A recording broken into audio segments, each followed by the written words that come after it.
Hello dear students, पिछले lecture में मैंने आपको पढ़ाया था मैग्नेटिक फील्ड और उसके सेकंड पार्ट में मैंने जो वीडियो अपलोड की थी उसमें डाला था कि जब चार्ज पार्टिकल को इलेक्ट्रिक फील्ड में रखा जाता है तब क्या होता है। तो हमने उससे दो कंक्लूजन निकाले थे कि जब चार्ज पार्टिकल इलेक्ट्रिक फील्ड में रखा जाता है तो इलेक्ट्रिक फील्ड उसके ऊपर फोर्स लगाती है जिसकी वजह से वो एक्सेलरेट होता है और एक्सेलरेट होने के बाद उसका जो मोशन है वो पैराबोलिक होता है। जितनी देर तक वो इलेक्ट्रिक फील्ड में वो पैराबोलिक पार्ट ट्रैवल करेगा और जैसे ही इलेक्ट्रिक फील्ड से बाहर निकलेगा उसका मोशन स्ट्रेट लाइन हो जाएगा। तो आज हम पढ़ रहे हैं चार्ज पार्टिकल को रखा है यूनिफॉर्म मैग्नेटिक फील्ड में। तो इसमें हम आर्टिकल को हम दो केसेस में पढ़ेंगे। फर्स्ट केस में केस 1 जो हम स्टडी कर रहे हैं उसमें चार्ज पार्टिकल मैग्नेटिक फील्ड के साथ 90 डिग्री के एंगल पे मूव कर रहा है। Charge particle moves eight an angle 90 degree with the magnetic field.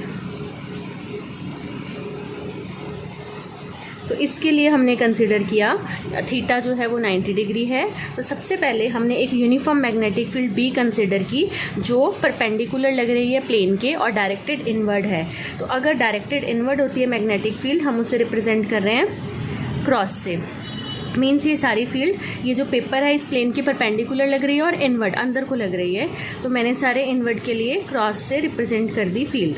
ठीक है, तो B जो है वो ऐसे दिखा दी। अब हम ये मान रहे हैं कि चार्ज पार्टिकल प्लस Q इस मैग्नेटिक फील्ड में एंटर करेगा with a velocity plus Q charge particle है और ये वेलोसिटी V के साथ इस मैग्नेटिक फील्ड में एंटर कर रहा है। तो जैसे ये चार्ज पार्टिकल इसमें एंटर करेगा उसके ऊपर मैग्नेटिक फील्ड और चार्ज के फ्लो होने से जो करंट बनेगा उसकी इंट्रैक्शन से फोर्स प्रोड्यूस होगा। तो वो जो फोर्स है वो हमें निकालना है और मैं पिछले लेक्चर में आपको पढ़ा भी चुकी हूँ। वो जो फोर्स होती है वो V क्रॉस B होती है उस फोर्स का मैग्नीट्यूड। इस फोर्स को बोलते हैं magnetic Lorentz force which is equal to QVB sine theta. ठीक है, अभी मैंने आपको बताया कि मैग्नेटिक फील्ड के साथ चार्ज पार्टिकल 90 डिग्री का एंगल बना रहा है। So theta is equal to 90 degree and sine 90 is 1। तो magnitude of force is QVB। इतना फोर्स उन पर लगेगा।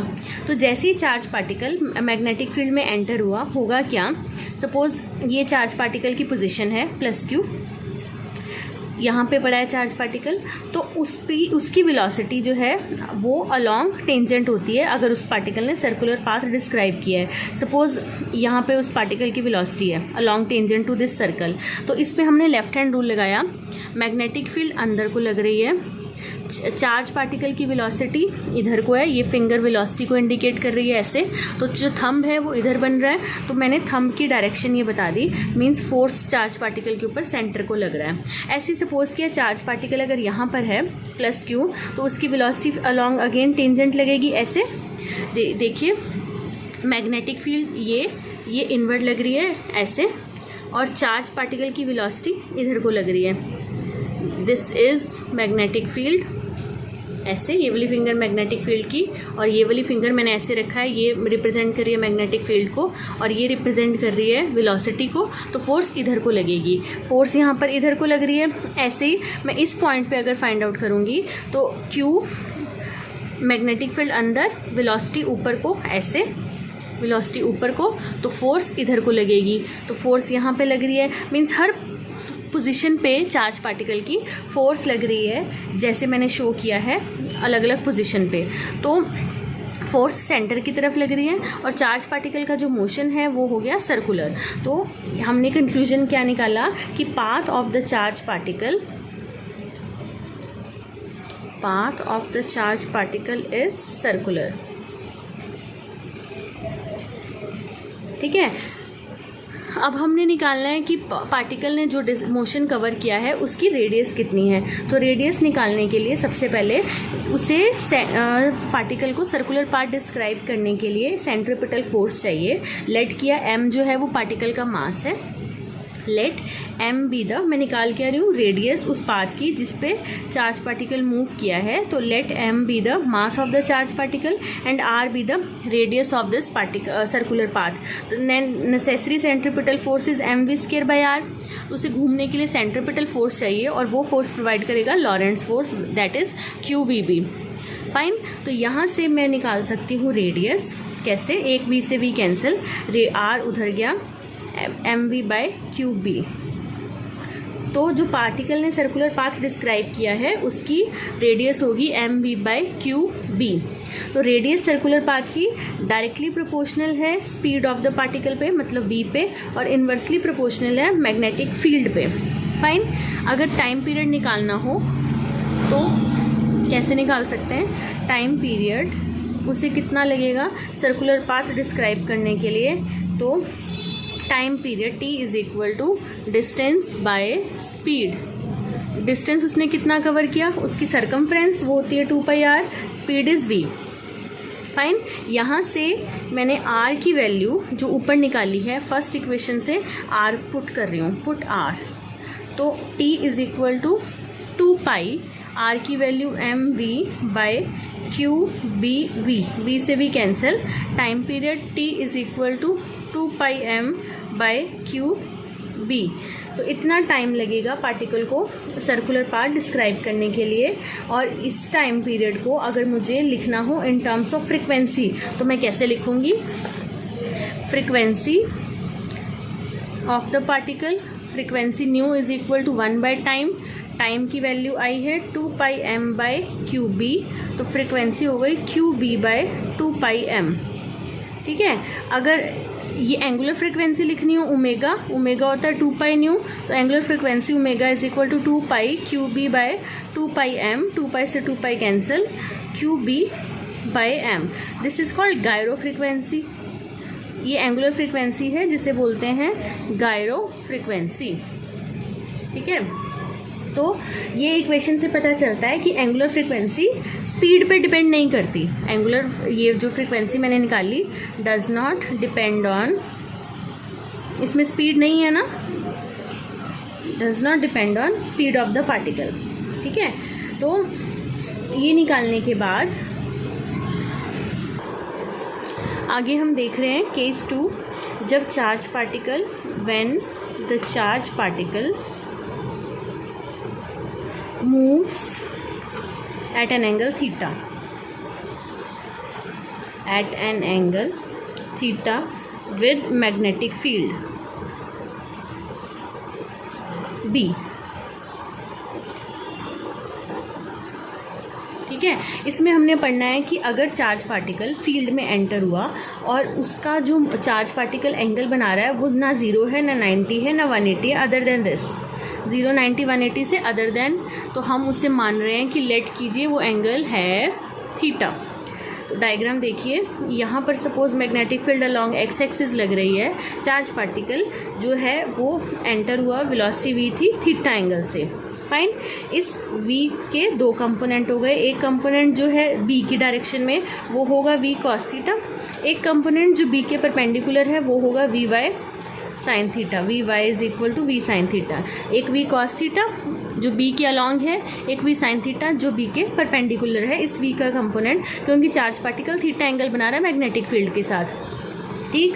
तो अब क्या होगा, चार्ज पार्टिकल के जो दो कंपोनेंट है, first is V X which is equal to V cos theta along the direction of magnetic field, and Vy is equal to V sin theta perpendicular to direction of magnetic field B।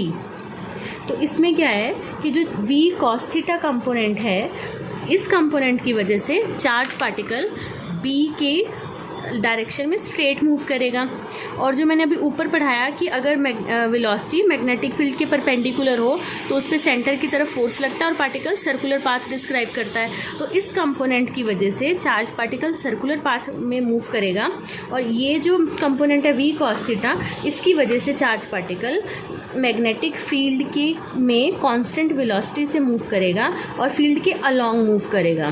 ठीक है। Means कोई ऐसी force नहीं लग रही जो उसे perpendicular move करवाएगी। मीन्स मैं रिपीट कर रही हूँ, ये जो वी कॉस थीटा का कंपोनेंट है वो लग रहा है along the magnetic field as no force act on the charge particle when it is moves parallel to magnetic field.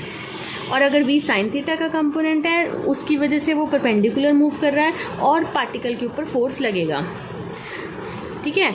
अब हम निकालते हैं इसके लिए एक्सप्रेशन। सेंट्रीपिटल फोर्स उसे मूव करने के लिए चाहिए mv²/r, और कौन प्रोवाइड करेगा? Lorentz force QVB sine theta. v जो है कॉस थीटा, जो फोर्स लग रहा है इस कंपोनेंट की वजह से तो लग नहीं रहा, इसकी वजह से लग रहा है, तो मैं वैल्यू पुट करूँगी mv sine theta square by r is equal to QV। ये भी v जो है साइन थीटा हो जाएगा। ये मैंने अभी सिंपल फार्मूला यूज़ किया है। अब मैं वैल्यू पुट कर रही हूँ अपने आर्टिकल के अकॉर्डिंग। QV, v की जगह v साइन थीटा, b और ये तो थीटा 90 डिग्री है ये, ठीक है। तो वैल्यू क्या बनेगी, इसे सॉल्व करके यहाँ से हम r निकाल सकते हैं, रेडियस निकाल सकते हैं। रेडियस आएगी mv sine theta by QB। ऐसे ही रेडियस के बाद हम निकाल सकते हैं टाइम पीरियड। टाइम पीरियड जो होता है उसका फॉर्मूला होता है time period is equal to 2πr circumference by velocity. Velocity है v साइन थीटा, तो 2π/v साइन थीटा। r की value mv sine theta by QB। इसे सॉल्व करके t का आंसर आएगा 2πm/QB, क्योंकि ये और ये कैंसिल हो जाएंगे। तो इतना टाइम पीरियड हुआ। और फ्रीक्वेंसी निकालनी हो, frequency is reciprocal of time, तो फ्रीक्वेंसी आएगी QB/2πm। ये फ्रीक्वेंसी की वैल्यू होगी। चार्ज पार्टिकल अब दो वेलोसिटी के कंबाइंड इफेक्ट के अंदर मूव कर रहा है। मैं रिपीट कर रही हूँ, चार्ज पार्टिकल में दो तरह की वेलोसिटी है, एक v कॉस थीटा का कंपोनेंट, एक v साइन थीटा का कंपोनेंट। तो कंबाइंड इफेक्ट में जब ये चार्ज पार्टिकल मूव करेगा तो v कॉस थीटा की कंपोनेंट की वजह से वो सर्कुलर पाथ में मूव करेगा, मीन्स जो हॉरिजॉन्टल कंपोनेंट है वेलोसिटी का उसकी वजह से अलोंग द डायरेक्शन मूव करेगा, और सर्कुलर पाथ में मूव करेगा v साइन थीटा की वजह से। तो v साइन थीटा की वजह से सर्कुलर पाथ ऐसे सर्कुलर पाथ में जाने की कोशिश करेगा, और कॉस थीटा की वजह से लीनियर पाथ आगे आगे मूव करेगा along the direction of v जो कंपोनेंट है। तो उसका जो पाथ है वो हो जाएगा हेलिकल पाथ में मूव करने लग जाएगा। तो जब यहाँ पे पार्टिकल एंटर हुआ उसका मोशन हो जाएगा ऐसे हेलिकल। फाइन। तो इस आर्टिकल का कंक्लूजन क्या निकला कि when a charge particle enters in a magnetic field at an angle theta with the magnetic field with under the combined effect of the two component of the velocity, one is v cos theta, it moves along the direction of magnetic field due to v cos theta, and due to v sin theta it moves in a circular path, thus the resultant path of the particle is helical. तो जो helical path है अब हमें उसकी निकालनी है pitch. Pitch का मतलब है कि लीनियर डिस्टेंस उसने कितना कवर किया। Linear distance travel by the particle during its motion या one complete rotation is called pitch. Pitch मतलब linear distance. Linear distance is equal to speed into time, speed again v sine theta into T. तो p is equal to linear distance sine theta component की वजह से नहीं आता, cos की वजह से आता है, तो यहाँ पर आएगा कॉस थीटा। लीनियर वो मूव कर रहा है कॉस थीटा की वजह से, सर्कुलर मूव कर रहा है साइन थीटा की वजह से। तो जब मुझे पिच निकालनी है मुझे लीनियर डिस्टेंस पुट करना है जो v कॉस थीटा की वजह से आ रहा है। तो v cos theta into T, v cos theta as it is, t की वैल्यू 2πm/QB। इसे सॉल्व करके पिच का आंसर आएगा 2πmv cos theta by QB। तो मीन्स इतना लीनियर डिस्टेंस पार्टिकल ने कवर किया जब उसे मैग्नेटिक फील्ड में रखा गया। तो फाइन। तो इसी आर्टिकल के कंसेप्ट पे बेस है साइक्लोट्रॉन। अब हम अगले लेक्चर में साइक्लोट्रॉन पढ़ेंगे। Thank you.